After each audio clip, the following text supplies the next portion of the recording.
Hi guys! Alright, magandang umaga po sa ating lahat. So ngayon guys, nag-craving po ako doon sa paksiw na dilis sa dahon po ng saging. So ito po ang ulam namin ngayon, pinaksiw na dilis na binalot sa dahon ng saging. Lutong probinsya guys, ngayon. Ayan, binabalot na po ni Senior Robin yung paksiw na dilis.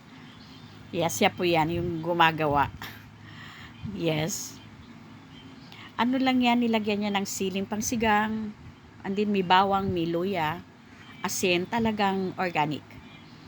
At saka ang asim niya is kamyas, makikita nyo mamaya guys. Simpleng luto lang na siguro hindi lahat ng tao kumakain nito. Syempre, minsan naghahanap tayo ng ganitong pagkain. At ito naman isa sa mga nakasanayan ko talaga. Uy guys, ang dilis, mahal ito sa ibang bansa. Tumira ako sa Taiwan, hindi ko alam kung alam to ng mga Taiwan OFWs. Ang mahal ng dilis doon, kasi ang dilis kasi guys, isa po yan na pinagkukuhanan ng calcium natin. Kaya, ang malilit na isda, calcium talaga, lalo na po ang dilis, kaya kumain kayo ng dilis guys, damayan nyo ako. Yan, calcium ang makukuha natin na sustansya dito sa dilis. Sariwa yan guys, kalahating kilo. So si Senior Robin kasi pinabayaan ko na, sabi ko alisin niya yung ulo, huwag daw kasi sayang. Total maliit naman daw yung ulo, so paksiw naman, kainin na lang o kaya tanggalin ko yung ulo. Paano nga matatanggal eh? Halo-halo na. So siya ang nagluluto, hindi na ako kumibo. So ayan, tinalian niya ng dahon ng saging. So siya naman ang he is the captain, kaya pinabayaan ko na. Masarap naman yung ganitong pagkain. Hindi ko alam kung saan siya kumuha ng saging ng dahon ng saging. Basta lumabas siya. Meron naman dito kasi sa Maynila, may puno doon ng saging.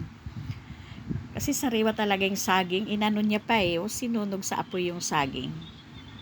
Namimiss din niya yung ganitong ulam. Siyempre noon, pag sabay-sabay nag-aaral yung anak mo, tipid ka talaga. Mga ganitong ulam na nakakamura ka. Kasi 100 lang yan, 1 kilo. Dati nga, 100, 1 kilo na. Ngayon, 100 pesos pala yan guys, kalahating kilo. So, 200 na po ang kilo ng dilis, di ba? So, ayan. Ay, marami din nagawa, marami din na ibalot sa dahon ng saging, yung kalahating kilong dilis. Ewan ko lang yung mga millennial ngayon, kung nabulol na ako. Pag may false teeth ka, ang hirap na mag-pronounce ng tama.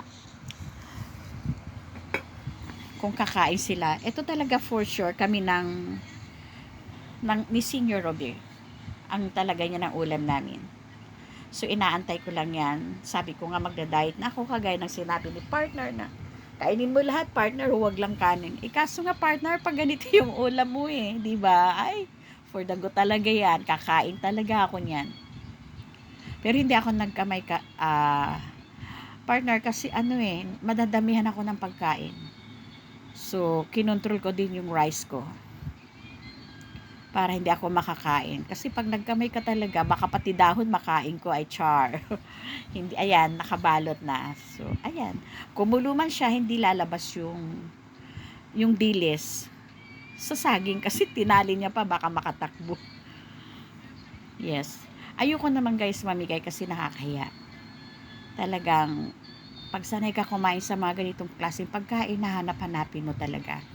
Meron na nga akong mangga dyan bumili ako ng Indian mango, isang balot, 5 piraso, 25 pesos. Bali 5 piso, pumapatak isa. Ayan, binilang na ni Minds Tulips kung ilang balot. Di ko natandaan. Yan, last balot niya na yan. So, after ng live ko mamaya, kakain uli ako. Magpapaguto muna ako para marami akong makain. Ayan tinali niya. Parang dyan yata siya na hirapan magtali.